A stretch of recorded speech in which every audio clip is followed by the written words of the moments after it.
continues to grind. Class President has hit the lead. Silent Tactic trying to run by him, and he's got ahead in front. Class President to the inside. Game for the fight, though. Class President, Silent Tactic, in a spine-tingling stretch drive. Head and head, nose and nose, coming to the line. Here it is. Class President on the inside. Class President repels the challenge of Silent Tactic.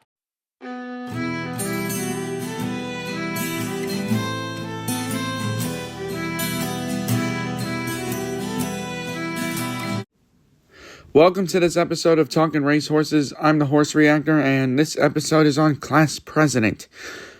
No, not something that a kid runs for. I'm literally talking about the horse that's named Class President. Anyways, he only had 3 starts. 1 was last year, 2 were this year. And he was on the Kentucky Derby trail, but since he's got like a bone bruising, he had a bone bruise that knocked him off the Kentucky Derby trail in March. So obviously he's going to miss out on the Derby. So yeah.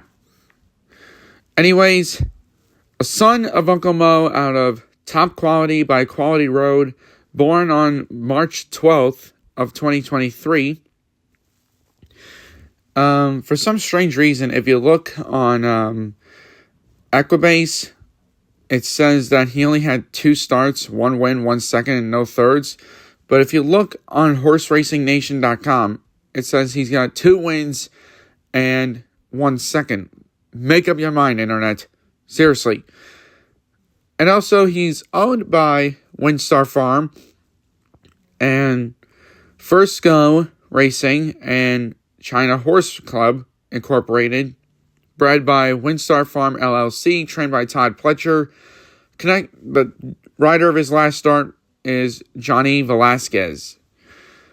And also, I believe Windstar Farm and China Horse Club own a Triple Crown winner in Justify, but we're gonna get to him another time.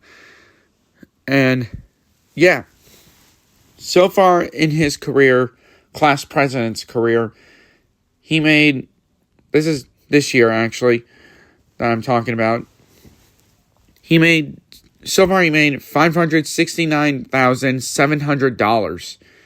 That's all in earnings. And also, he's the son of a Kentucky Derby contender in Uncle Mo, but Uncle Mo, as we all know, got scratched from the Kentucky Derby as well. So, yeah, bone bruising with Class President, so he's out of the Derby. So I guess like father, like son, because we all know Uncle Mo did not run in the Kentucky Derby either.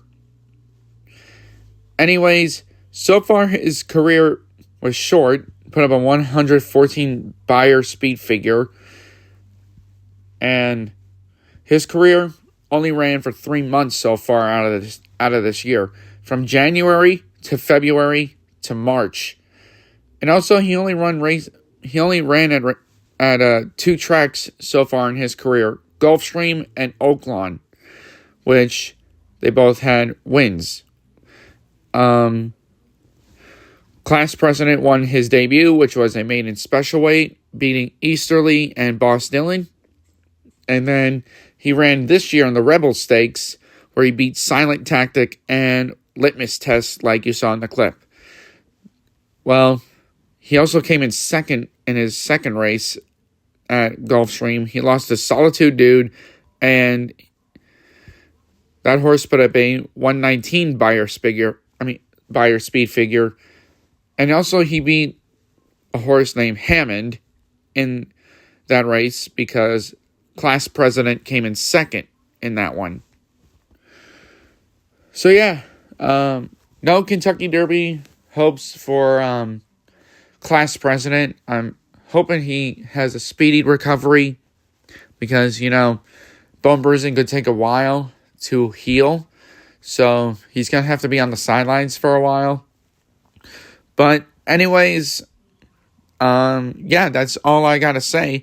So anyways, before I end this, I just want to say whenever class president's next race will be, hopefully he does well, because this is going to be a long layoff for him, because we don't know how long the bruise in his bones is going to take, but hopefully it's a speedy recovery, even though class president will have to miss the Triple Crown. Well, I know he's going to miss the Derby. I don't know if he's going to miss the Preakness and the Belmont, but we'll see. Anyways, that's a wrap on this episode of Talking Racehorses. Bye.